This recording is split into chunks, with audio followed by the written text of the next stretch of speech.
Hi, this is RN Bhaskar from Bhaskar Ki Business Baatein. And as always, I come to you with something unusual, something important, and something that is relevant for India. Every month, we do policy analysis, an occasional story, an occasional interview, all of them that are relevant to this country and its people, and which are important to make people realize what a potential this country has and what the government should be doing. Today, I'm going to talk about the three big mistakes. Big means mammoth, gigantic. The three big mistakes that India is making. Every country makes mistakes. There are small mistakes, there are big mistakes. But the three mistakes I'm going to be talking about are massive, gigantic mistakes that India has made because India has not paid attention to them. It has not realized the importance of looking at them. What are those three? Well, India has ignored its people. I'll explain a little more later. India has ignored its water. Even this requires explanation. And the third is how India has actually destroyed wealth time and time again. It does not know how to nurture wealth, how to protect wealth, how to take care of wealth.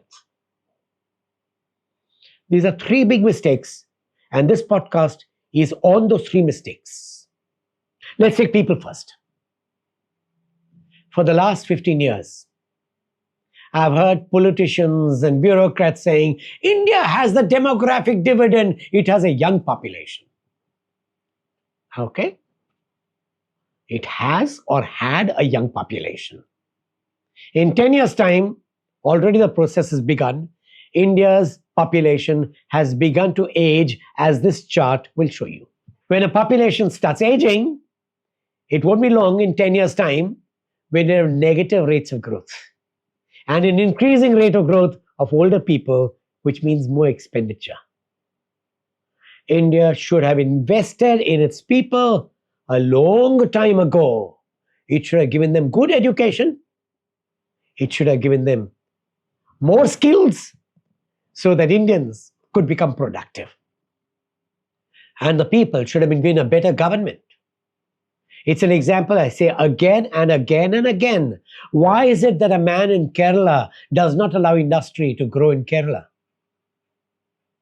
But outside Kerala is a good worker. Point one. But more importantly, when that man from Kerala goes to Dubai, he's an amazing asset. He's more productive than he's ever been in India. The man is the same. The work is the same. Only the environment has changed, which means that what causes a man to be less productive is the environment, the ecosystem, and nobody is responsible to the ecosystem as much as the government. What India has done? It is destroying its population by not giving it education. It has not opened enough medical schools, so you don't produce enough doctors. 25,000 Indians are studying in China. Cumulatively, about 50,000 Indians are studying overseas. And what does India do? When these doctors get trained in better colleges with better teachers and come back to India, you don't even allow them to practice in India because there's a lobby which wants to keep medical fees very high. We are destroying our health. We are destroying our education. And to show how we're destroying education, just look at this chart. You have almost about 2.7 lakh crores being paid by India directly or indirectly to finance the education overseas. Those 2.7 lakh crores could have been spent in India to improve the salaries of its teachers. So India is paying for teachers overseas, but it won't pay for teachers in India. Instead of improving India's conditions, it allows students to go overseas. If you had brought in more educational medical colleges, you'd have Indians staying here and studying here. If you had brought in better education facilities, many Indians would stay in India. By destroying education, you're destroying the wealth of India. You're sending money to make other countries richer and not India. Take point 2. Look at this next chart. Look at the line which says percentage of land which is underwater. Each country has different sizes. India is bigger than Pakistan. India is bigger than Bangladesh. India is bigger than Nepal. But China is 3 times bigger than India. USA is 3 times bigger than India. And Russia is 2.5 times bigger than both China and USA. Look at the percentage of land underwater. India is lucky, except for Russia, which has more water. It's the largest reservoir of water in the world. The next largest reservoir of water is India. But what has India done? It has wasted water. It has abused water. It has misused water.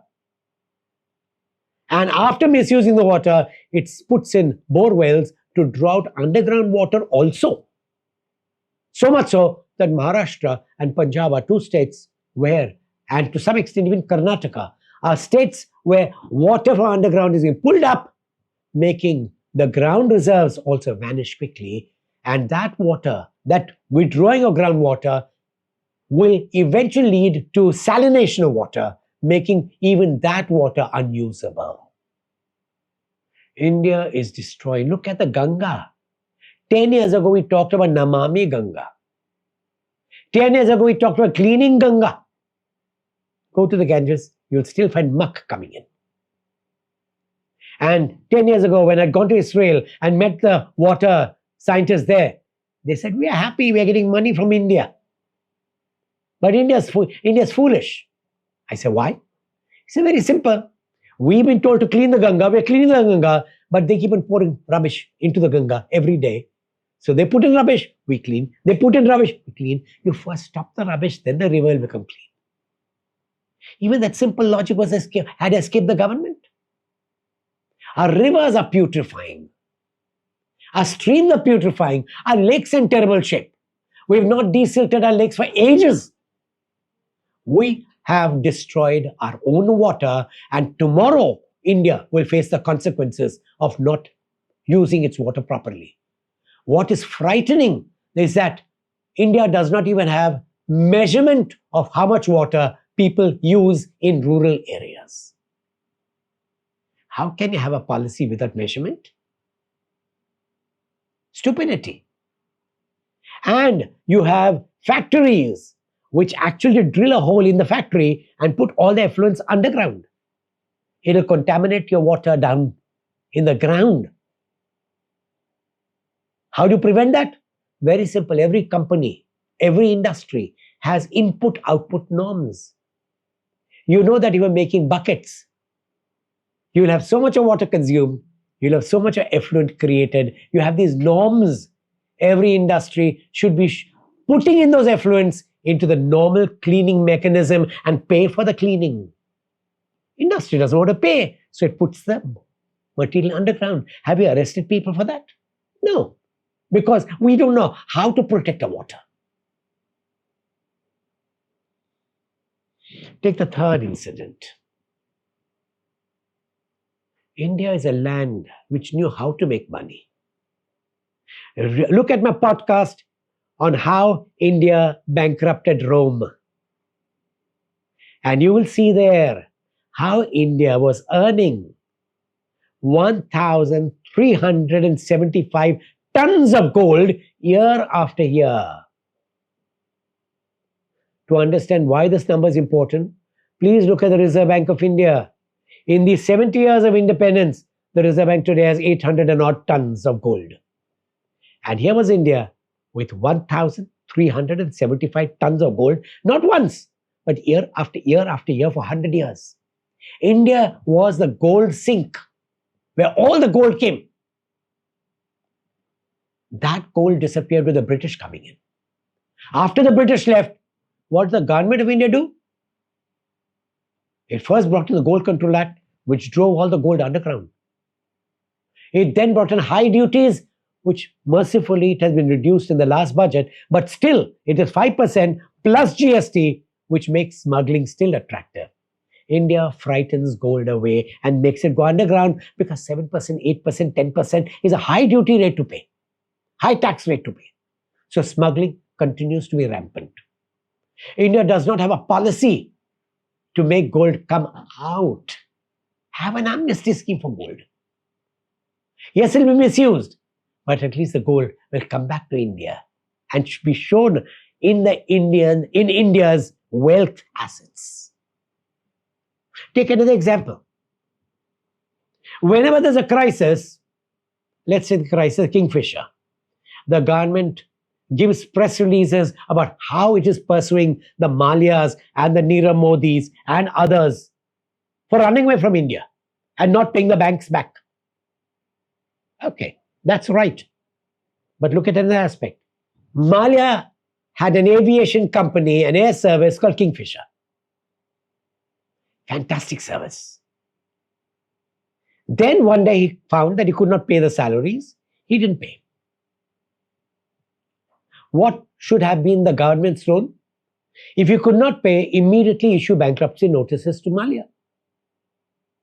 And in 3 months' time, gave Kingfisher Airlines as a working concern to the next bidder, even if it's a low bid. Because the low bid would mean the government get the money, that would be paid to the banks, at least some money. By not doing anything, Kingfisher decayed and got zero value. Who lost? The banks lost. Who else lost? The taxpayers. Because all banks' losses are paid by taxpayers and you're taxed more and more and more each year. So what should the government have done? Picked up Kingfisher, sold it as a going concern, even as a low value, at least at some value that is higher than zero value.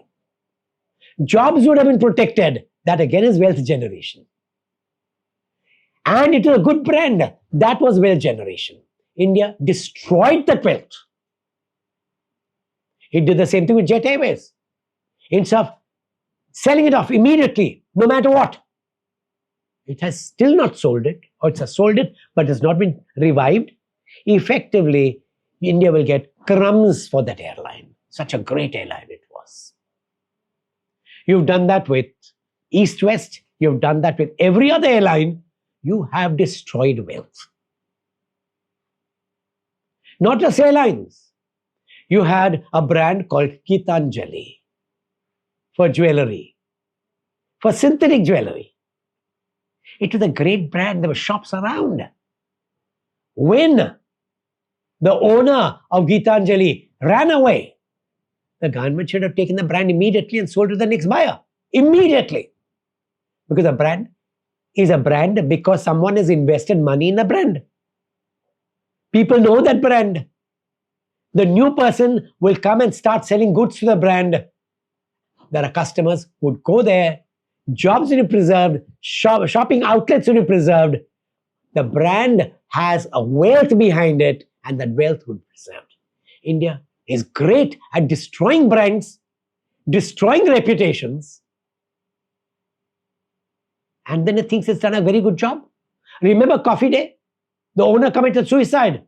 And Coffee Day, which is a flying concern, survives, but at very low rates today. Why? Because they've destroyed the brand. You malign the person. You have a problem, call him over, finish it off, settle it off. Don't keep maligning people. India just maligns businessman after businessman, destroys his reputation, destroys his business. India is in the business of brand destruction, of wealth destruction, of people destruction. Is it any surprise then that Indian businessmen are leaving India every year? Is it surprising then that the number of people who surrender their passports has increased, has doubled compared to 10 years ago?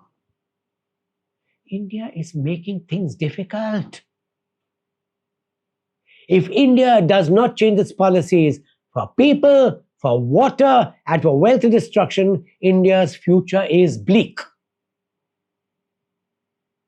Countries survive when businessmen survive and thrive. Countries survive when its natural resources are protected. And countries survive when wealth is not destroyed, but wealth is preserved. India needs all those three. Will policymakers take a second look at what they're doing? It is important for India. It's important for your future. It's important for my survival. Thank you very much for watching this channel.